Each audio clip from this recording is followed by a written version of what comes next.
Michael, is there a difference between music libraries and publishers?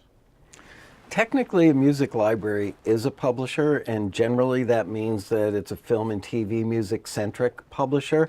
Uh, but yeah, there's a pretty vast difference. Even though a publisher, let's say like Warner Chappell or Sony or somebody, they are a publisher, and a production music library is also a publisher. That said, and they do perform the same function, which is at least part of the same function, which is collecting money for uses of music and helping in the placement of that music so that it can earn that income. The difference is that a regular publisher, in the classic sense from when I grew up in the industry, you would sign a publishing deal as a songwriter. You would be part of their stable. You would get an advance of $25, $50, $100,000 a year, and you were obligated generally under most deals to solo write 12 songs that met with their approval, that were considered good enough, and turn them into the publisher, who would then have the pitching arm of their publishing company take those songs and try and get them placed on records. And then, of course, if the record made it to vinyl or CD, into radio, and it became a hit, then the publisher would probably make about half the money, and the songwriter would make about half the money. And you would get a mechanical from it being stamped on a CD or a record, and you would also make a performance royalty when it aired on the radio or in the context of a TV show. So that's kind of an oversimplified version of a regular publisher. Now, a production music library, oftentimes, depending on the type of library, and maybe we'll get into that stuff later, they probably won't give you any sort of upfront fee. In many cases, not all. Sometimes you do get an upfront fee. They certainly won't pay you kind of an advance of $25, $50, or $100,000 a year, make you part of a stable. You're not obligated to turn in 12 things in a year, 12 songs in a year. But what they do is they then shop the music, but shop has quotes around it. The context is different. In the case of a regular publisher, they would take a song and kind of go knocking on the doors of artists getting ready to go in the studio, whether it's through their producer, their manager, their A&R person at the label, and say, I've got a song that'd be great for this artist. Do you want to hear it? Oh, I love it. And now they're going to put it on the record. In the film and TV world, it's often more like filling orders, kind of like being a stockbroker that's getting buy and sell orders. Oftentimes the people at the music library, which again is a form of publishing company, they will get emails or phone calls saying, I need a song about irony. Not ironing with an ironing board, irony.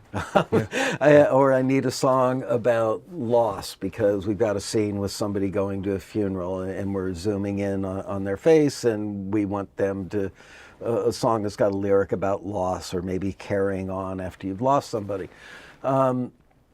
So it's filling orders, and there may be a sync fee attached to it, especially if it's a song, especially if it's a feature film or a big TV show.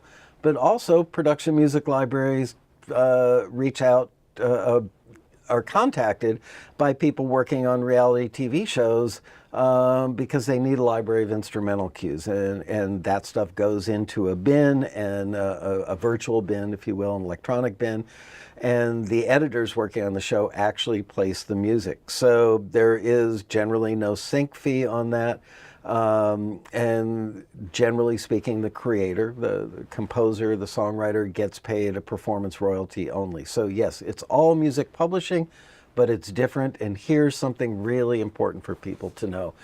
I get this call at Taxi every now and then from somebody who's very irate after they've had their first deal offer from a production music library. And I get this call from Ohio or Indiana or Mississippi, somebody who's not in a music center or music capital.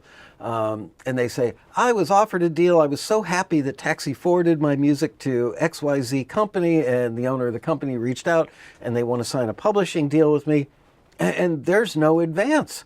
And they want half of the publishing on this. Or they want 100% of the publisher's share, which is half of the publishing, and half of the whole publishing dollar.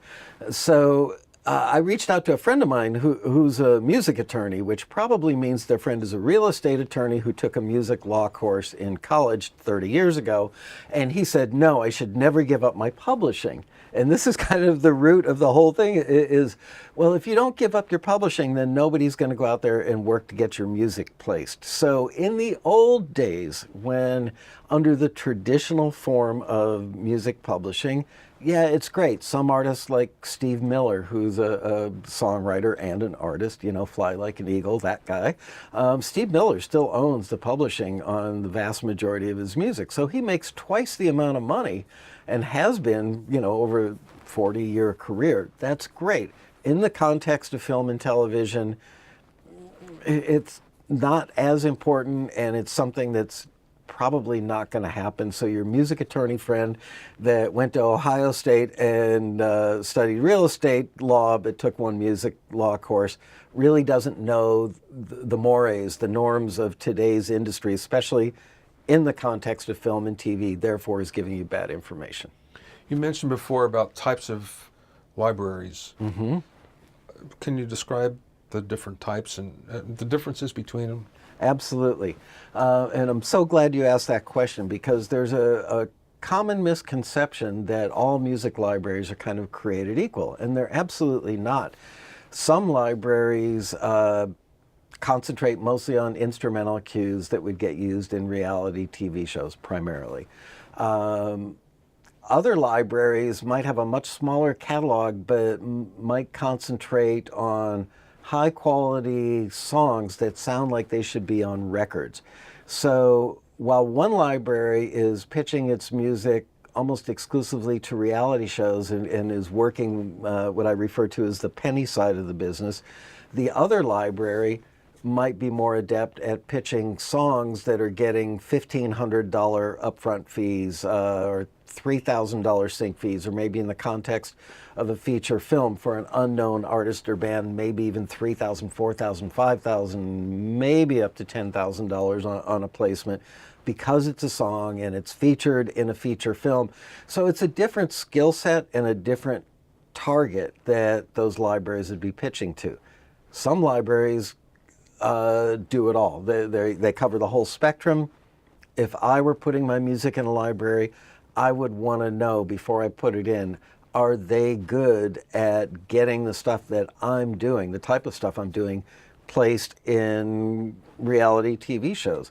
I wouldn't put my 90-second instrumental cue in a library that primarily focuses on getting songs placed on broadcast network dramas, let's say. Mm. So I think it's incumbent that on every musician that's creating stuff to kind of learn the industry, understand where their music is best suited, and then go after the libraries that kind of specialize in the type of stuff they do. So you're saying that libraries they actually specialize in sports, for instance, That's a great example.